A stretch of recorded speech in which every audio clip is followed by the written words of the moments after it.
Salam Godly Family yang dikasihi Tuhan. Firman Tuhan pemberi semangat dalam hidup kita pagi ini hadir bersama teh hangat. Teduhkan hati, hadirkan semangat. Firman Tuhan pemberi semangat kali ini terdapat di dalam 1 Petrus 4 ayat 7-11. Saya akan membacakannya pada bagian ayat yang ke-7 dan 8. Demikian firman Tuhan. Kesudahan segala sesuatu sudah dekat. Karena itu, kuasailah dirimu dan jadilah tenang, supaya kamu dapat berdoa. Tetapi yang terutama, kasihilah sungguh-sungguh seorang akan yang lain, sebab kasih menutupi banyak sekali dosa. Amin. Godly Family yang dikasihi Tuhan Yesus, dalam kesempatan beberapa waktu yang telah lalu, penyesatan mengenai akhir zaman ramai diberitakan bahwa Tuhan Yesus akan segera datang pada suatu hari tertentu yang telah mereka tunjukkan. Sehingga ada orang yang sampai berhenti dari pekerjaannya dan menjual harta miliknya karena ingin mempersiapkan diri untuk menyambut hari yang istimewa itu. Akan tetapi di sisi lain, ada orang yang sangat tidak peduli pada pengharapan ini, sehingga hidupnya tidak diarahkan kepada Kristus yang adalah Tuhan dan Juru Selamat manusia. Lalu bagaimanakah dengan kita? Sebagai orang Kristen, harus menyikapi akhir zaman yang semakin mendekat.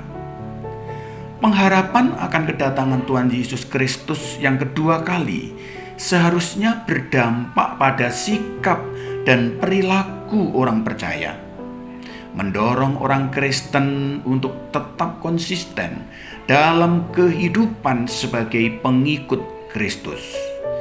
Dalam bacaan kita hari ini, Petrus berbicara tentang bagaimana orang percaya seharusnya hidup, yaitu bukan hanya hidup dalam relasi pribadinya dengan Allah, tetapi juga dalam relasi dengan komunitas orang percaya sebagai saudara seiman.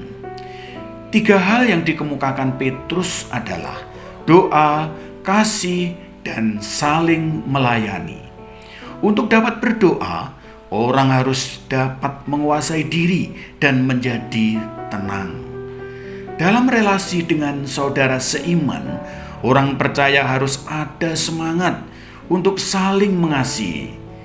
Ini berarti bukan hanya untuk menerima kasih dari orang lain, tetapi juga mau mengasihi orang lain. Kasih harus dipancarkan dengan kerinduan agar orang lain pun mengalami damai sejahtera. Kasih hendaknya bukan hanya menjadi wacana atau sebuah gagasan semata, tetapi harus nyata dalam setiap tindakan yang kita lakukan. Kedatangan Tuhan Yesus yang kedua kali yang digambarkan sudah dekat, bukan berarti kita hanya tinggal menanti dan tidak melakukan apapun, baik pelayanan maupun pekerjaan sehari-hari. Sebaliknya justru Petrus mendorong agar jemaat saling melayani satu sama lain sesuai dengan karunia yang mereka miliki, sehingga Tuhan dimuliakan. Godly Family yang dikasihi Tuhan Yesus, kita semua tentu tahu kedatangan Tuhan Yesus yang kedua kali merupakan realitas. Kiranya pengharapan eskatologis ini terpancar dalam kasih yang mendasari relasi kita dengan saudara seiman, juga dalam kesetiaan kita melayani Dia. Amin. Mari kita berdoa. Terima kasih Tuhan untuk firman-Mu hari ini. Teguhkanlah hati kami, dan biarlah kami tetap setia sampai kedatangan Tuhan Yesus yang kedua kalinya. Di dalam nama Tuhan Yesus Kristus kami berdoa. Amin.